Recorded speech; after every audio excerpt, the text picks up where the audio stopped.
Office के अंदर नीचे सबॉर्डिनेट स्टाफ काम कर रहा है, हमारे ऑफिशियल्स काम करते हैं, वो वक्त पर आएँ और वो पब्लिक को अकाउंटेबल हो। कोई एप्लीकेंट अगर आज भी हमारे पास आता है कि उसको लगता है ये लैंड जेडीए की नहीं है, उसकी प्रोप्राइटरी है, या रेवेन्यू की नहीं है, स्टेट की नहीं है, उसकी प्रोप्राइटरी लैंड है या अलॉटेड है, जिस भी तरीके से उसको मिली हो, तो उसके लिए वो आज भी हमारे पास आ सकता है और हम उसको क्लैरिफिकेशन दे सकते हैं। पहले हमारा ज़्यादा फोकस था कोविड का अप्रोप्रिएट बिहेवियर को ही इन्फोर्स करते रहना और टेस्टिंग करते रहना, मास्क की वायलेशंस को चेक करना। अब जो सेकंड टास्क हमारे पास अब हाल ही के दिनों में आ गया वो है वैक्सीनेशन ड्राइव को इंटेंसिफाई करना। 8 ऐसी नोडल टीम्स बनाई हैं, मैजिस्ट्रियल टीम्स, जो पुलिस के साथ मिल करके एक जो कंजेस्टेड एरियाज़ के अंदर टेस्टिंग और साथ ही साथ जो मास्क वायलेशंस कर रहे हैं उनके लिए चलान्स के लिए, वायलेशंस के लिए उनको पकड़ा। भी कानून की उल्लंघना कोई भी करता है, क्रिमिनल एक्टिविटी में कोई भी एंगेज होता है, तो लॉ इज़ वेरी क्लियर, उसके खिलाफ एक्शन होना ही है। Because public service guarantee act mandate करती है कितने दिनों में कौन सी सर्विस प्रोवाइड करनी है, एक टाइम फ्रेम प्रतिबद्धता है कि इतने वक्त में ये सर्विस आपको डिलीवर करनी है। हम लोगों का जो एक कैजुअल एटीट्यूड जो हो गया था ग्राफ को नीचे जाते हुए देखकर सारी सोसाइटी का ही, वो एक इम्पॉर्टेंट रीज़न है ग्राफ का इतनी तेज़ी से वापस बढ़ने का। कि कानून जो है वो एक ही है, चाहे वो बड़ा आदमी है, छोटा आदमी है, कौन सी कास्ट का है, किस क्लास का है, किस शहर का है, उसके लिए कानून फ़र्क नहीं रखता है, कानून सभी के लिए सेम है।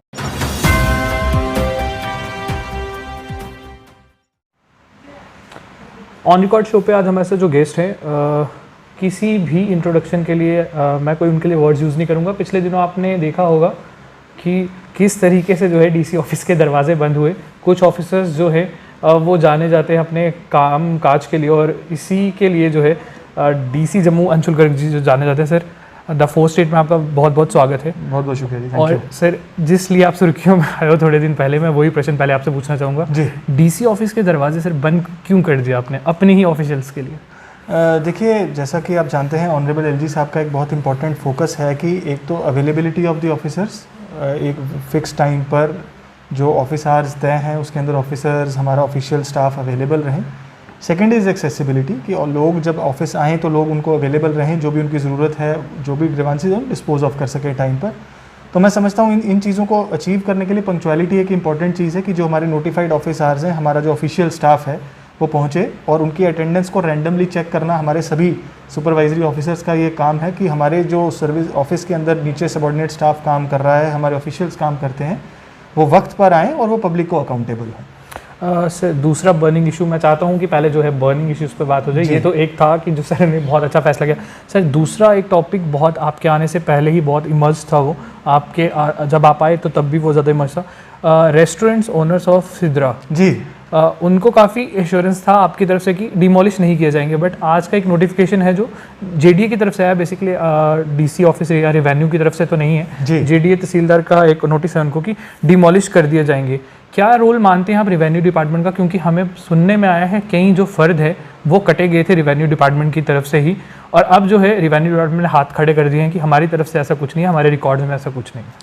देखिए, ये जो सिद्रा वाला इशू नोटिस में आया था उसके लिए हमने एक इंटर डिपार्टमेंटल कमेटी बनाई थी एडीसी साहब की सिधारत में, जिसके अंदर जेडीए के ऑफिशियल, म्यूनसिपैलिटी प्लस हमारे रेवेन्यू डिपार्टमेंट के थे, ताकि जो लोगों के क्लेम्स थे, जैसा आपने फरमाया कि शायद कुछ लोगों की प्रोप्राइटरी लैंड्स हैं जिसके ऊपर उन्होंने बनाया जैसा उन्होंने क्लेम किया था, और कुछ जगह सरकारी या जेडीए की लैंड भी हो सकती है, और इसी वजह से वो सीलिंग का जो काम है वो किया गया था। हाउएवर, मैटर को डिटेल में देखने के लिए हमने कमेटी बनाई थी कि किसी को ये ग्रीवांस न रहे कि शायद हमारा प्रोप्राइटरी लैंड है जिसके ऊपर ऐसा काम किया जा रहा है। ये जो जेडीए की आपने बात कही है, जेडीए एक इंडिपेंडेंट बॉडी है, जैसा आप जानते हैं। कुछ ऐसे लैंड्स हैं स्पेसिफिकली जिसकी कस्टोडियन जेडीए ही है, तो उनकी लैंड्स के ऊपर अगर अनऑथराइज्ड कोई एक्टिविटी रहती है तो उसके लिए जेडीए इंडिपेंडेंटली किसी भी तरह का एक्शन ले सकती है।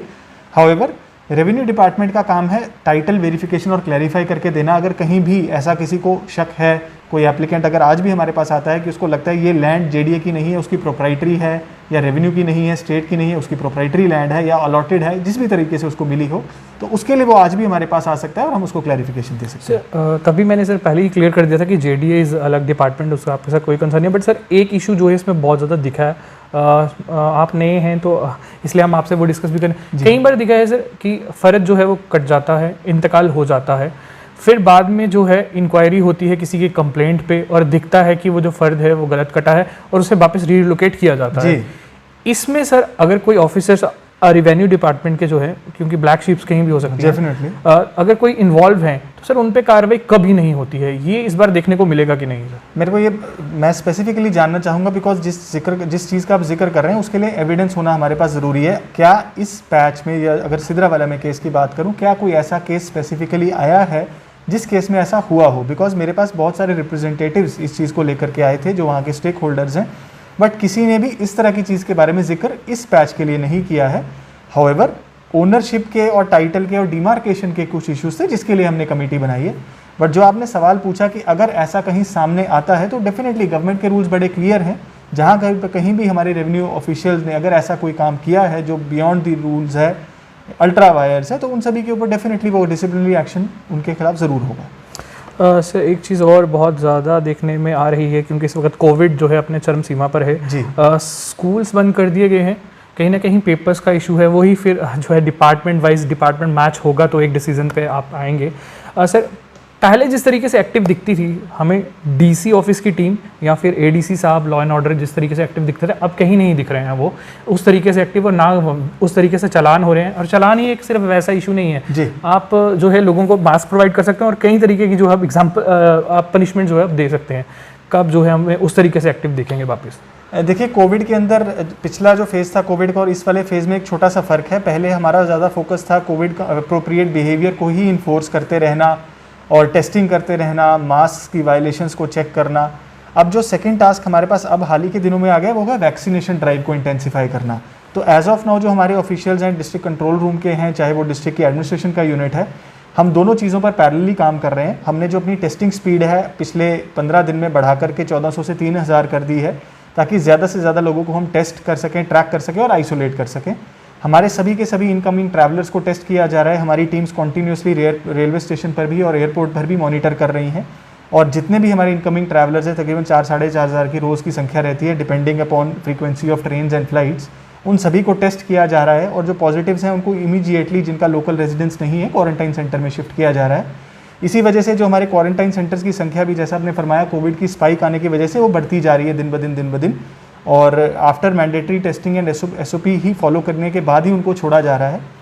जो होम आइसोलेशन वाले केसेस हैं, क्योंकि जो लोग जम्मू के रेजिडेंट्स हैं जिनके लिए हम RT-PCR टेस्टिंग के मोड पर भी हमने शिफ्ट किया है पिछले 15 दिन में, उनके घरों के बाहर भी अगर आप देखेंगे तो होम क्वारंटाइन के पोस्टर्स वापस से लगने शुरू हो गए हैं। और पिछले 5 से 6 दिनों में तकरीबन 250 से 300 लोगों के घरों के बाहर होम क्वारंटाइन के पोस्टर्स हमारी रेवेन्यू टीम्स और मैजिस्ट्रियल टीम्स और पुलिस टीम्स ने मिलकर लगाए हैं। मास्क वायलेशंस के लिए जो चलानी की टीम्स हैं, हमने 8 ऐसी नोडल टीम्स बनाई हैं, मैजिस्ट्रियल टीम्स, जो पुलिस के साथ मिलकर के एक जो कंजेस्टेड एरियाज़ के अंदर टेस्टिंग और साथ ही साथ जो मास्क वायलेशंस कर रहे हैं उनके लिए चलान्स के लिए, वायलेशंस के लिए उनको पकड़ा जाए, ताकि थोड़ा सा जो कोविड अप्रोप्रिएट बिहेवियर है उसका मैसेज हम नीचे तक परकोलेट कर सकें। साथ ही साथ जैसे मैंने कहा, वैक्सीनेशन ड्राइव को इंटेंसिफाई करना हमारे लिए एक बहुत बड़ा चैलेंज इस वक्त है, बिकॉज 45+ जो पॉपुलेशन है वो सभी एलिजिबल हो गए हैं 1 अप्रैल से। हमने IEC के ज़रिए भी उनको अपील किया है कि वो अपने कोविन ऐप पर अपने आप को रजिस्टर करें और वैक्सीनेट करवाएं।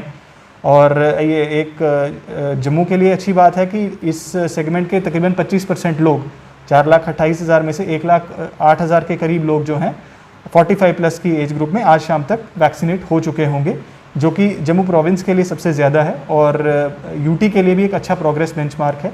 और हमारी टीम्स की एक कॉन्टीन्यूस कोशिश है, चाहे वो आशा वर्कर्स हों, और हमारी कोशिश अब आने वाले दिनों में ये भी है कि हम अपने बूथ लेवल ऑफिसर्स को भी इस्तेमाल करें, ताकि वैक्सीनेशन को भी टेस्टिंग के साथ साथ ही अहमियत दी जा सके, ताकि आने वाले कुछ टाइम्स में अगर कोविड का ग्राफ बढ़ता भी है तो उसका जो लीथल इफेक्ट है वो कम से कम रहे। सर कुछ न्यू प्लानिंग्स हो रही हैं स्मार्ट सिटी को लेकर रेवेन्यू डिपार्टमेंट की तरफ से, और खासकर डिस्ट्रिक्ट जो है कमिश्नर आप ही हैं यहाँ पे, तो कुछ जो है खासकर उसको लेकर हो रही है स्मार्ट सिटी, जैसा आपने बताया है, एक कॉम्प्रिहेंसिव प्रोजेक्ट है जिसके अंदर एक स्मार्ट सिटी ऑर्गेनाइजेशन बनी हुई है, जिसके अंदर हमारी म्यूनसिपल कमिश्नर जो हैं वो CEO हैं और डिविजनल कमिश्नर साहब चेयरमैन हैं। अभी हाल ही में हमारी सिटी एडवाइजरी कमेटी की मीटिंग हुई थी स्मार्ट सिटी के तहत, जिसके अंदर हमारे जो मेयर साहब ने जिसको चेयर किया था और हमारे पब्लिक रिप्रेजेंटेटिव्स भी बहुत सारे थे। बहुत सारे सुझाव उनकी तरफ से आए हैं कि किस तरह से स्मार्ट सिटी के प्रोजेक्ट को आगे बढ़ाया जा सके, जो बचे हुए प्रोजेक्ट्स हैं उनको किस तरीके से और बेहतर बनाया जा सके, बेस्ट प्रैक्टिसेस जो कंट्री में दूसरी जगह पे हुई हैं उनको कैसे जम्मू के लिए रेप्लिकेट किया जा सके। उन सभी चीज़ों में बहुत जगह पे रेवेन्यू का इंपॉर्टेंट रोल है, जैसे कि रिवर फ्रंट डेवलपमेंट, जैसा तवी रिवर फ्रंट की डेवलपमेंट पे काम का एक प्रपोजल। सर वो बना नहीं, कब बनेगा वो? हाँ, वो स्मार्ट सिटी प्रोजेक्ट के दायरे के अंदर है, जिसके अंदर अभी DPR एक तैयार की जा रही है, जिसको फेज़ वाइज टेकअप किया जाएगा। तो डिविजनल कमिश्नर साहब ने एक डिटेल्ड मीटिंग की थी कंसल्टेंट के साथ, और काफ़ी नई डायरेक्शंस, क्योंकि डिपकॉम साहब यहीं से हैं तो बहुत सारी जिम्मू की चीज़ों के बारे में खुद जानकारी रखते हैं, तो बहुत सारी चीज़ों के ऊपर उन्होंने नई डायरेक्शंस दी हैं ताकि प्रोजेक्ट को ज़्यादा तेज़ी से टेकअप किया जा सके।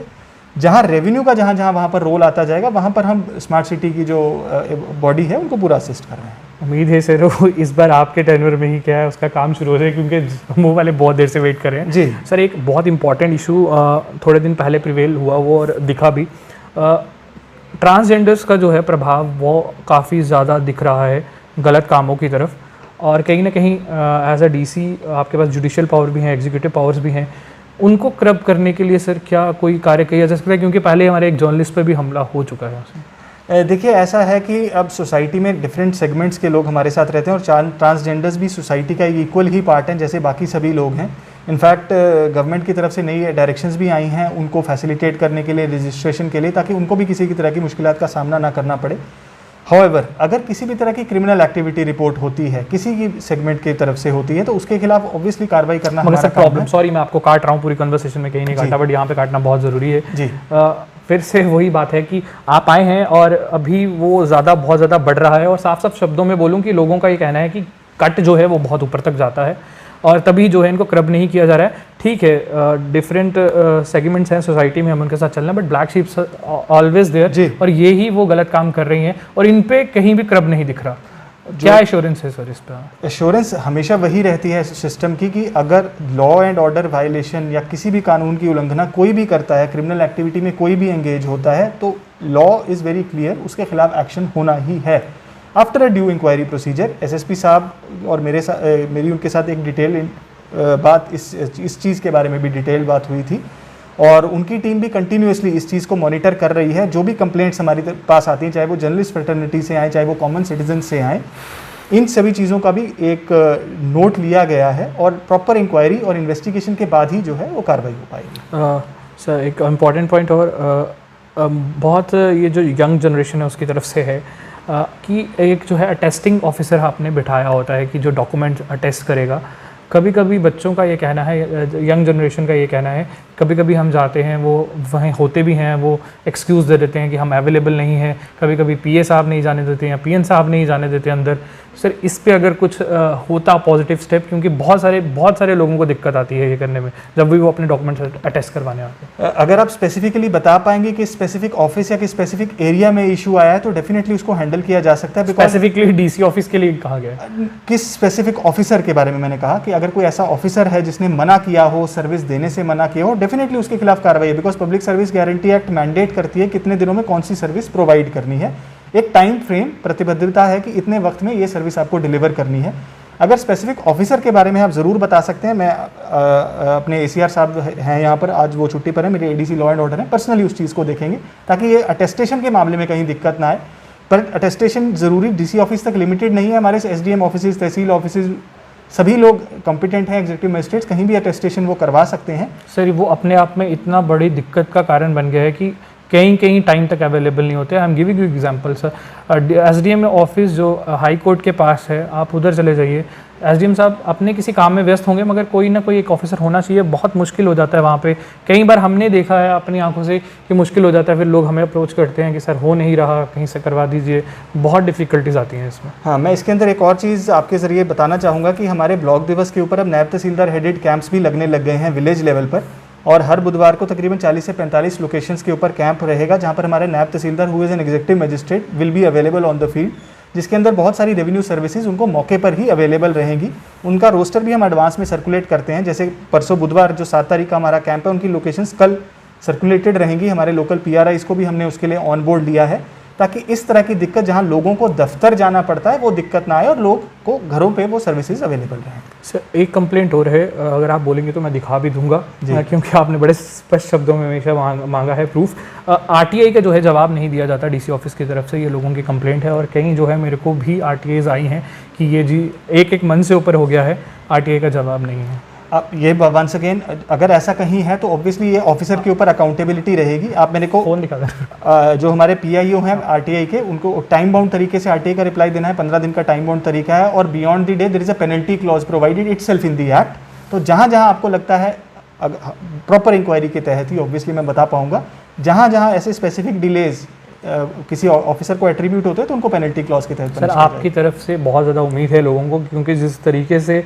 पिछले दिनों दरवाज़ा बंद हुआ, लोगों ने बहुत ज़्यादा एश्योरेंस दिखाई और तभी जो है हम भी आपके पास आए। कहीं सबका कहना है कि वेपन्स का जो लाइसेंस बनता था वो बहुत देर से बंद है, क्या वजहें हैं, आप अगर जनता को बताना चाहें, और क्यों नहीं खुल रहा है वो काफ़ी देर से बंद है? देखिए, आर्म्स लाइसेंसिंग का एक प्रॉपर एक्ट और रूल्स बने हुए हैं। 2016 के एक्ट है जो अमेंड हुई थी, रूल्स भी बदले हैं, और उसके बाद से जो है मिनिस्ट्री ऑफ होम की तरफ से एक रोक लगाई गई है डिस्ट्रिक्ट मजिस्ट्रेट्स के ऊपर, खास करके न्यू लाइसेंसेस के ऊपर किसी भी तरह के इशुएंस के लिए।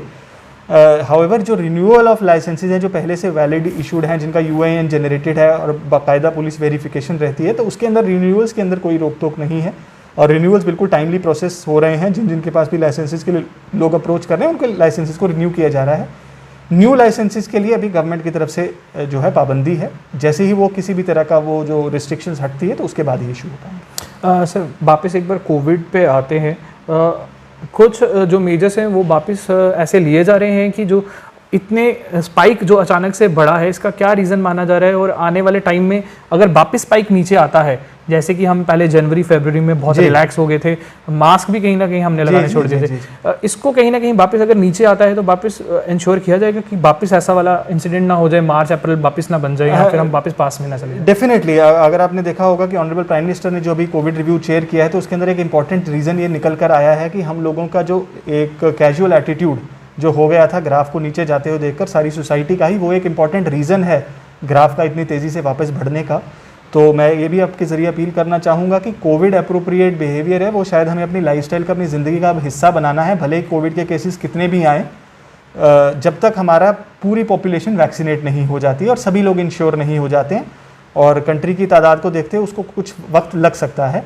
तो इसके लिए हमें सभी को उस बिहेवियर को जब तक हम मेंटेन रखेंगे, मास्क पहनना, हैंड हाइजीन रखना, सोशल डिस्टेंसिंग मेंटेन करना और दूसरों को भी ये बातें बताते रहना, जब तक हम इन चीज़ों को फॉलो नहीं करेंगे तब तक हम शायद पूरी तरीके से इस जो बीमारी है, इस जो प्रॉब्लम है उससे बाहर नहीं आ सकते हैं।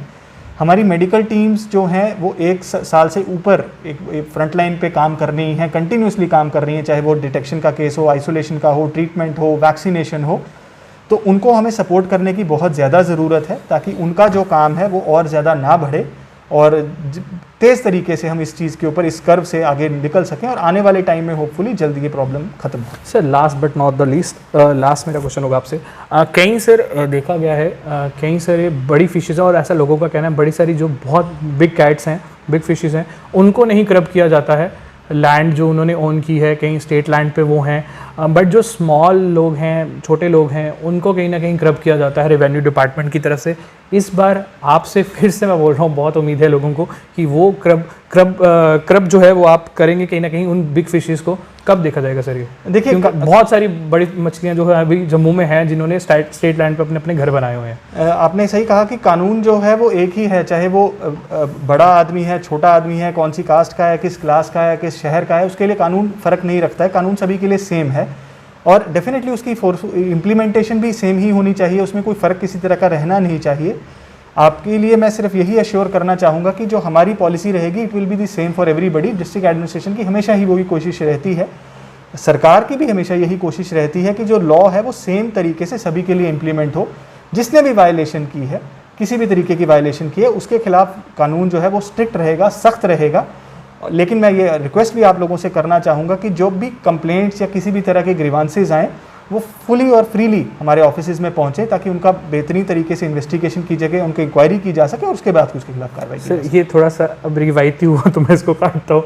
सब कुछ पता है रेवेन्यू डिपार्टमेंट को, किस किस के पास है, क्यों है, कैसे है, फिर वो एक प्रेशर है रेवेन्यू डिपार्टमेंट पे।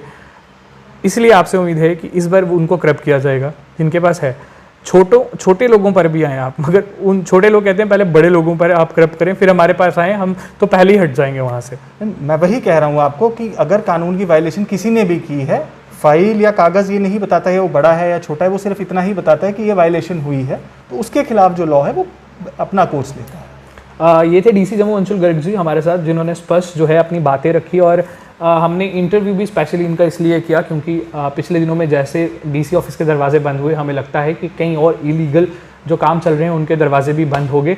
I am signing off from here, कैमरे के पीछे है Raghu Sharma, I am Gohar signing off from here.